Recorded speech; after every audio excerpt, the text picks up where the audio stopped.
எனது சிங்காசனத்தின் வலது பரிசுத்தின் ஒரேவரான குமாரன். தேவன் சிங்காசனம் இருக்குன்னா வலது பரிசுல இயேசு கிறிஸ்து இருக்கிறாரு. இடது பாச சிங்காசனம் காலியா இருக்கு. நாங்க கடவுளை முடிச்ச உடனே நேரம் பரமங்க போய் இடது பாச சிங்காசனம் அமரணும். இயேசு கிறிஸ்து ஜீவன், ரெண்டு பேரும் ஜீசஸ் ஜீவன்.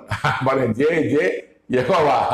யெகோவா அப்பா பேரு யெகோவா, மகன் பேரு ஜீசஸ் ஜே, இவர் ஜே, இளைய மகன் பேரு ஜீவன். மூணு பேரும் உலகத்தை சூரியன் சந்திரன் சமுத்திரம் எல்லாத்தையும் பராமரிக்கணும். தூர சேனை மூலமாக அந்த பணியை செஞ்சு வருகிறார் இயேசுகிறது. அந்த பணி தான் செஞ்சு கொண்டு இருந்தேன், இப்ப செய்யணும். பரமண்டலம் வருவாய், அந்த சிங்காசனம் வந்து வானம் பூமி சமுத்திரம் அனைத்தையும் நீயும் நிர்வாகம் செய்வாய். நீயும்னா என்ன இயேசு பண்ணி கொண்டு இருக்கிறாய். இயேசு பூமியில இல்ல, பெரிய பணி இருக்கு. ஏசப்பா ஏசப்பா ஒன்றும் நடக்காது.